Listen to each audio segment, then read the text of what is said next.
second point of our lesson. Greet one another with holy kiss. Now, this phrase, greet one another with holy kiss, appears not only in Romans chapter 16. There are several verses. Hello? Yan. Okay. Very good. I know you're listening. So there are several verses in the New Testament where, appear this phrase, greet one another with holy kiss. Okay? So Romans 16, where we're studying right now, also in 1 Corinthians 16:20, 2 Corinthians chapter 13, verse 12, 1 Thessalonians 5:26, and even in 1 Peter 5:14. Okay? The term in 1 Peter 14 is kiss of love. Okay? Now, what's the context behind this phrase, greet with one another? Greet one another with a holy kiss. Okay?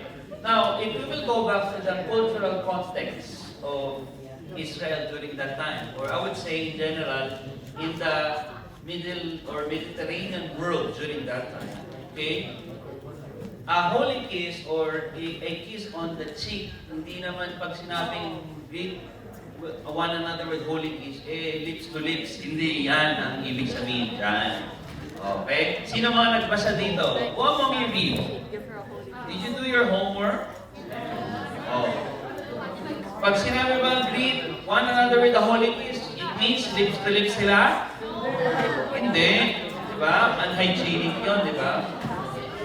So, a kiss on the cheek was a common greeting among the family members or close friends. Now, let's go to the context of the church because we're talking about church. Okay? This is the believers in Rome. Okay? A holy kiss, okay, express an affection, unity, peace, and acceptance. Okay? That's why Paul encouraged, that's why Paul encouraged the church, whenever we meet, okay, and we eat and we make bit-bit, you know that? In FCC, when you meet, you eat, and after you eat, you make Sharon. You know Sharon? Yes. You make take out. Okay? So when the early church gathered, okay, of course, going back to, here last 2 years ago, yung camp natin, nakalimutan ko na. Romans 3 yun eh. No. Back to basics. Back to basics. Hindi. There you go. Yeah. Epic Jesus. Paalala nyo merong gift si Kuya CJ sa akin next week. So, yeah. Epic Jesus. Okay? I know that I believe Kuya Bo made a 4 days ba? 3 days na tayo ng 4 days na devotion. And part of that is in Romans. Okay? Now, if you will go back to the background of the book of Romans, believers here are, it varies. It's not only Jews, but there are Gentiles. Aside from Gentiles, there are slaves, free, rich, and then poor. Okay?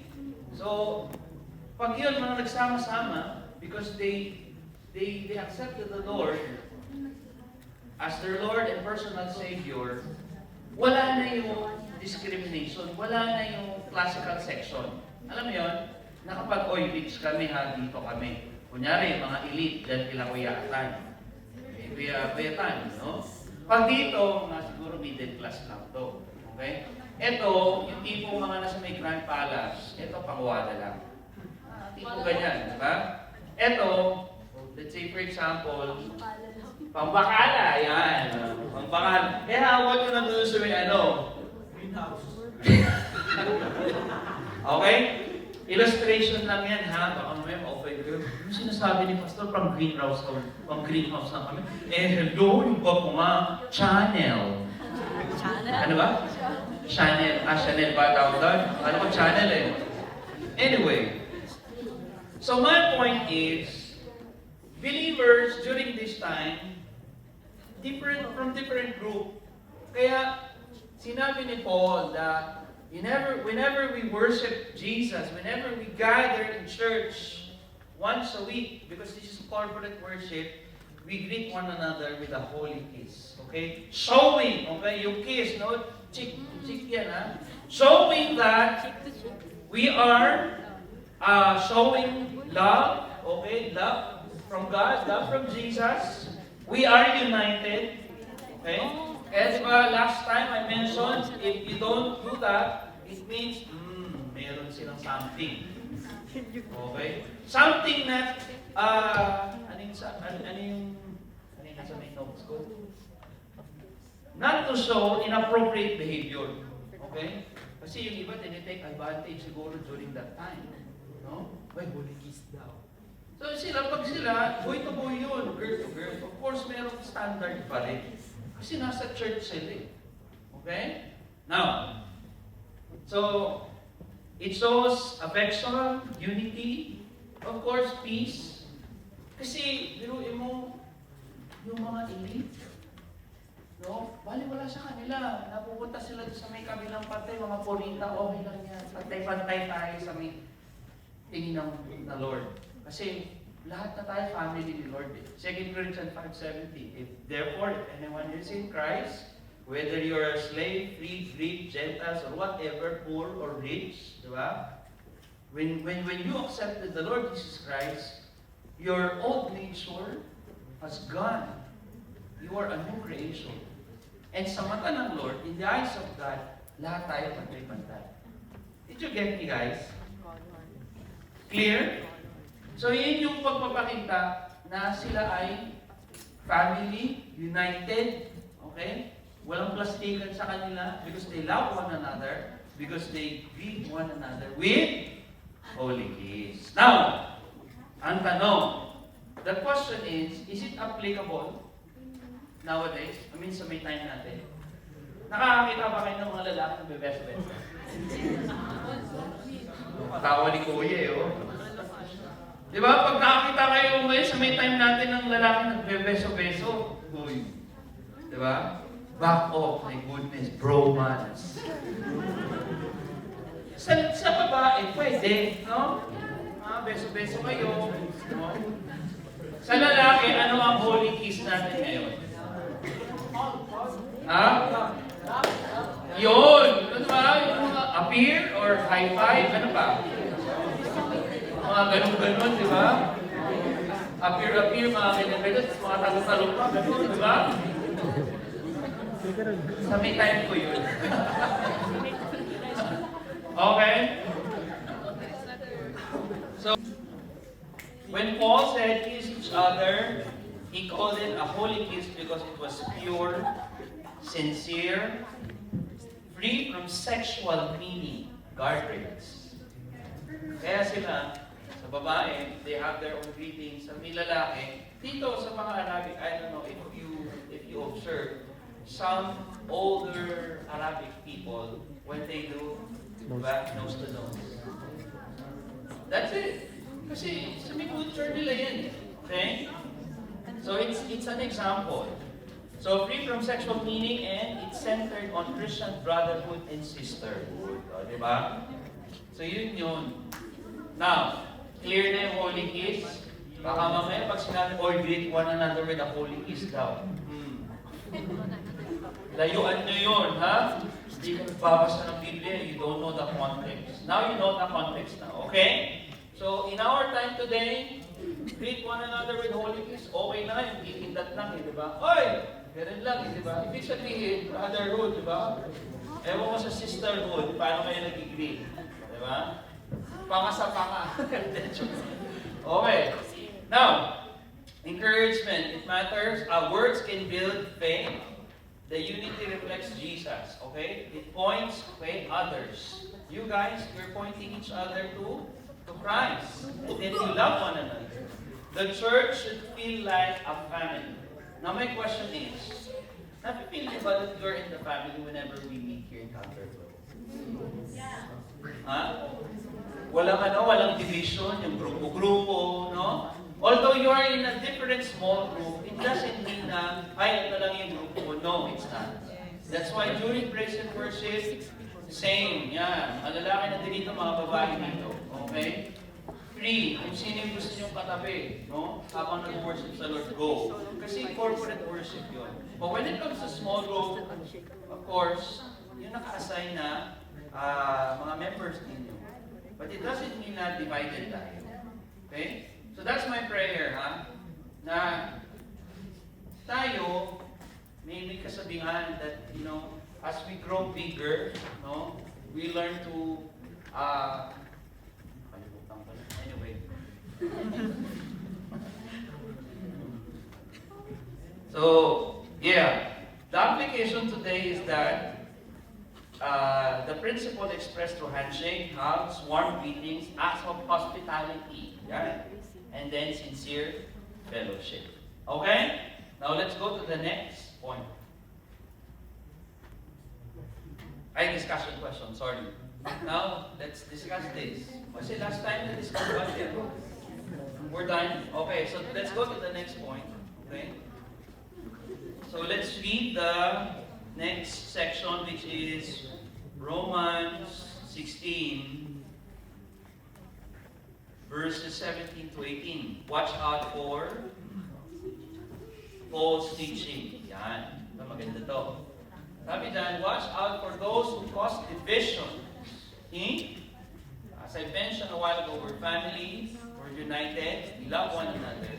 Now here, Paul was saying, watch out for those who cause divisions and put obstacles in your way that are contrary to the teaching you have learned. Why? Because we're teaching here that we are one family, one big happy family. Okay? The explanation, not all voices are helpful. Okay? Truth matters. So pag may kinarinig kayo from different people inside the church, I advise, be a Berean. Okay? What do you mean be a Berean? Okay? In the book of Acts, there are a group of people they call Bereans. Whenever they hear Paul or Peter, all the disciples and apostles preach, they always cross-check in the Bible. They always cross-check. So ako. That's why I made you ating handouts na every Saturday so that you guys can cross-check. Tama ba yung pinagtuturo ni Pastor Edman, ni Kuya Edman?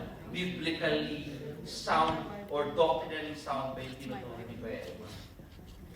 So you can check it. You read it. You study it your own. Okay? So here, truth matters. And where do you find truth? The Bible is saying, Jesus said, I am the truth, the way, and the life. Okay? So if there is truth, the opposite is false, counterfeit. And there are a lot of counterfeit gospels today. One example, prosperity gospel. Okay? That gospel, what? Encourage you or teach about health and wealth. Okay? Now, when you accepted the Lord Jesus Christ, wala nang tama sa iyo yung cancer, hindi ka na magkakasakit. Talaga lang, ha? When you believe in Jesus Christ, no? Payaman ka ng payaman. Amen.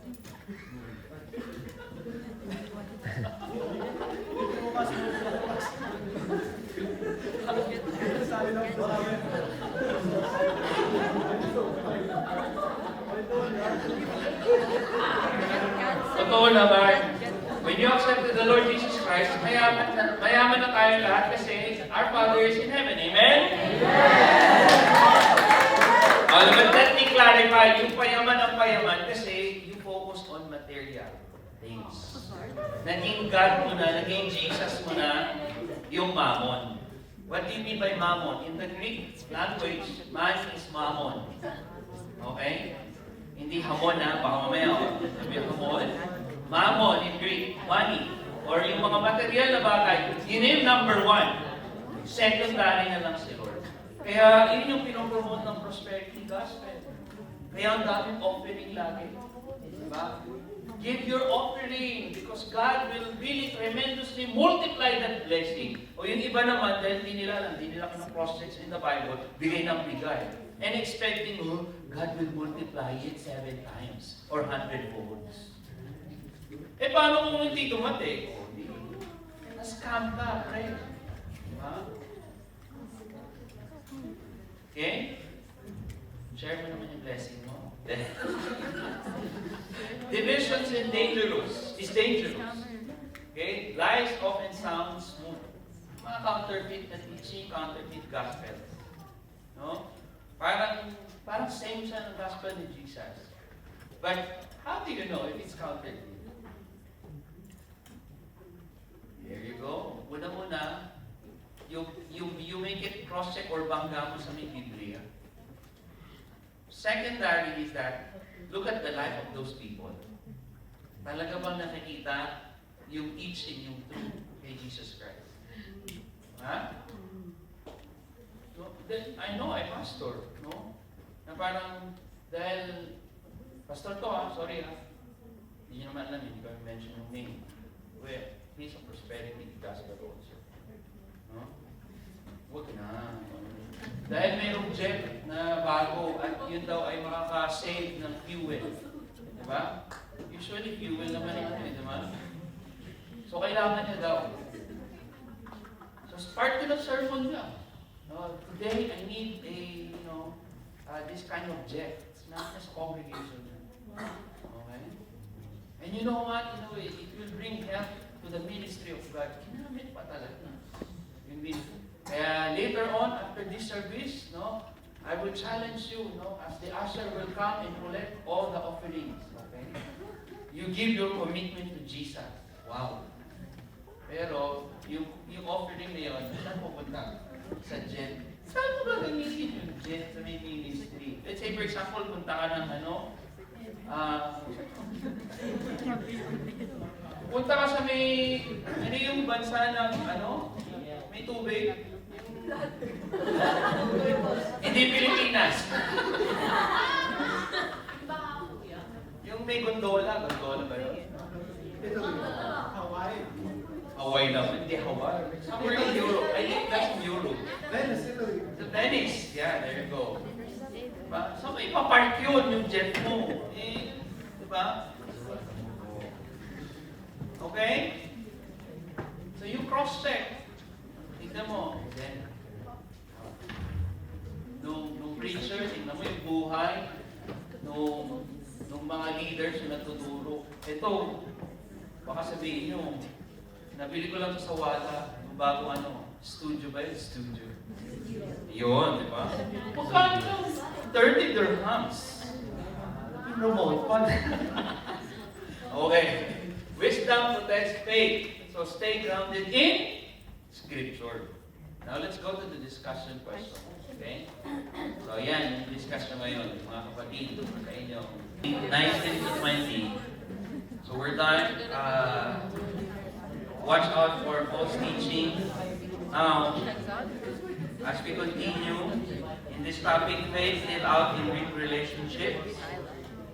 So in Romans 16:19 to 20, victory belongs to God because it says here, the God of peace will soon crush Satan, okay, under your feet. Okay, the explanation, God is stronger than the evil, okay, the devil, okay.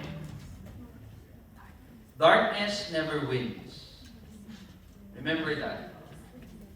And when you read the Bible, you know that the final destination of Satan, okay, he will be bound to hell. We know the destination of Satan. And we know our destination. As a follower of Jesus Christ, we know that we are, the Lord promised us that those who accepted the Lord Jesus Christ, they will go to heaven. Okay? So, it's clear in the Scripture, that God is stronger than Satan, his cohorts and minions. Okay? So, be at peace. Okay? Second is that obedience matters. Why? Because faithfulness leads to victory. God is encouraging us to Be faithful. Stay faithful. Choir, I think you have special number. Okay lang yan. And then peace comes from, kanino ba nagagaling ang kapayapaan? It comes from the Lord. Okay? Why? Because He is sovereign. He is in control. No matter what the situations, maybe you are having a hard time or difficulties, you trust in the Lord. Be faithful in your faith in God because He is in control. Okay? Pwede ba tsaka iyan mo? Now here's the discussion question for this point. Okay? So you read verses 19 to 20, why victory belongs to God, and then discuss these 3 questions you shared with them. Okay? So here, Paul is encouraging Timothy, his co-minister, okay, or his disciples, that, go and continue share and spread the gospel, okay? And with a good relationships to people that you know, okay, it's possible and it's not difficult to share the gospel. Partnership strengthens ministry, okay? Sabi ng Proverbs, 2 heads are better than 1. So we're better if we are together, okay? We're all joy grows in community, okay? In the church theology, theology of church or ecclesia, okay? We believe that the church is not an organization, but an organism. When you say organism, it's alive. Lumalaki yun, lumalawak, lumadami. Okay? So here, shared faith multiplies encouragement. Okay? Nai-encourage ba kayo kapag kasama niyo yung mga small group? Minsan daw, sabi ni siguro kaya hindi na-encourage kasi hindi marunong mag-share ng kanyang faith, ng kanyang relationship sa Lord. Or ng mga blessings na, yung mga triumphs and adversities na in life. Okay? That's why you have small group, we have discussions. Because whenever you hear yung mga sinishare ng mga small group members ninyo, I believe you're encouraged by their words. Okay? Now, take a look at your Bible. Here, I don't know, some translation there's no verse 24. Naalala niyo ba yan? Observe niyo yan? Particularly here, wala. But there is a footnote. Kung meron, di ba? Either merong asterisk or merong A or B. Footnote, nasa may baba. Asterisk. Okay? Because there are some manuscripts, meron, included itong na yan, yung nasa may baba. Ano yung nasa may footnote? So when you read that, in verse 23, AU saying, hello to you, I am his guest, and the church meets here in his home. Erastus, the city treasurer, sends your greetings, and so does Cartus, a Christian brother. Okay. Ano yung nasa may footnote? May the grace of the Lord Jesus Christ be with you all. Okay? Nasa footnote, di ba? Nandoon. Pero merong mga translation or merong Bible, nandoon, may verse 24. Kung walang verse 24, nandoon sa footnote. Okay? So, okay? So, bakit di ganyan? Okay? Sa mga scholar natin, there are some manuscript, kasi may Masoretic text tayo, meron tayong Qumran text, tapos merong mga text sa Dead Sea Scrolls, okay? There are some na mga text, wala, meron naman, nando doon yung verse na yan. So para, united naman siya. So para lang, yung ibang translation nilalagay nila footnote. Yung iba naman, nando doon ang verse 24. Okay? So, ano lang yan, para hindi kayo malito, bakit walang 24? Sabi ko yung verses 21 to 22. Nandun dun sa may footnote. Okay? So, saan na tayo? Discussion question. Kuya. So here's a discussion question. So, faith, share. Okay?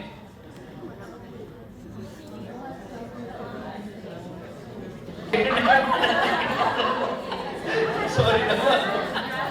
Oh, last na. Okay, ito yung last point, ha? All glory to God. Naririnig ko na prayer ko sa sila rito. Sabi dito, to the only wise God, be the glory forever through Jesus Christ.